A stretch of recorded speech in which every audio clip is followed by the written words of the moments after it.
A centrist pro-police Democrat, seen as a major underdog in the race for mayor of Philly, just pulled off a significant upset and won the Democratic Party nomination for the general election in the fall. And in a city like Philly, which hasn't seen a Republican mayor since 1952, that pretty much makes Cherelle Parker a virtual lock to become the 100th mayor of Philadelphia. So how did Parker pull off the historic victory against other well-funded and far more liberal establishment power players in the Philly Democratic scene? Could it be, dare I say, that in a primary that included several progressives, it was Parker embracing the Philadelphia police that gave her the edge?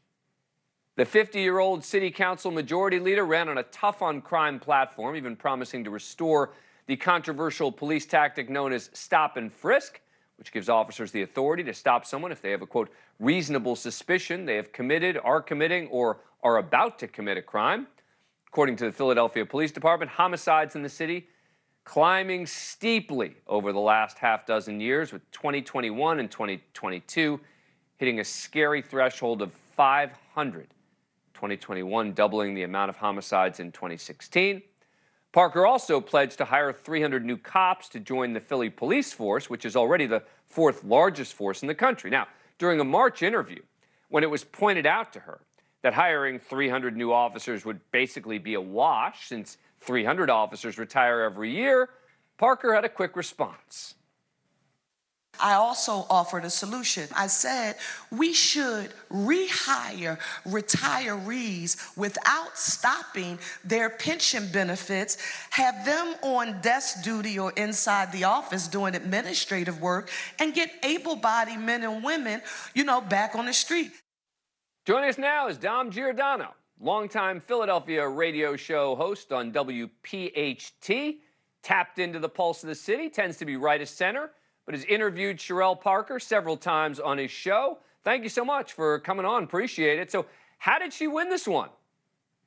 Well, Dan, she won because she is a joyous campaigner. She's a longstanding person with all kinds of relationships of the Democrat Party machine. And because she made good common sense, she distinguished the type of Terry stop, she calls it, the Supreme Court case, that she would do. She talked about having a son who's 11 years of age, African-American son, and how she's unapologetic that she wants him to be safe, but that this must stop, this carnage that's going on in Philadelphia. And the person, the chief progressive, Helen Gim, was so radical, her tone was so far out there that it turned a lot of people off, and she was an alternative. But she's a classic moderate Democrat in modern times. So let me ask you this, but as you know, so much of the politics in these big cities has gone so far left, right, that we're now seeing a move. We saw it in San Francisco a little bit, even with the ousting of the DA there, et cetera. Mm-hmm. Do you see this as part of this? Meaning, is this part of the frustration in Philadelphia of people saying, we've had enough with crime, we need solutions, where even Democrats are saying we need a pro-police person in there?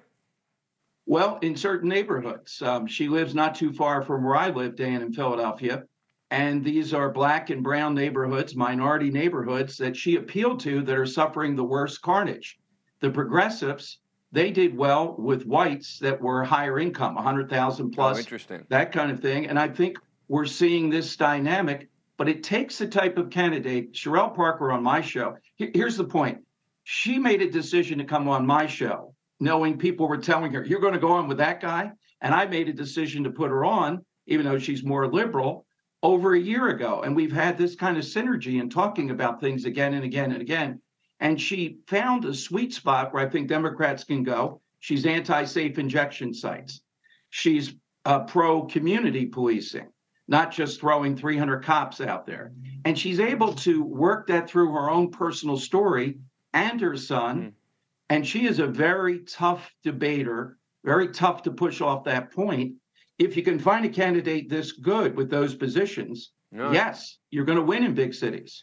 God, you're selling me. I want to. All right, I want to have her on the show now. She sounds fascinating. I'm working on it. I'll get her on here. Yes. I'd love to get her on the show because she sounds like exactly the kind of candidate that I'd be interested in talking to. And Dom, look, I appreciate the fact that you want to have conversations. That's what we try and do on this show too. We try and have people with different positions. That's one of the reasons we like having you on. Dom, thanks a lot. Appreciate it. Thank you, Dan. Thank you very much. Thank you for watching. Go to newsnationnow.com to find NewsNation on your cable provider. And don't forget to click the red subscribe button below to get more of NewsNation's fact-driven, unbiased coverage.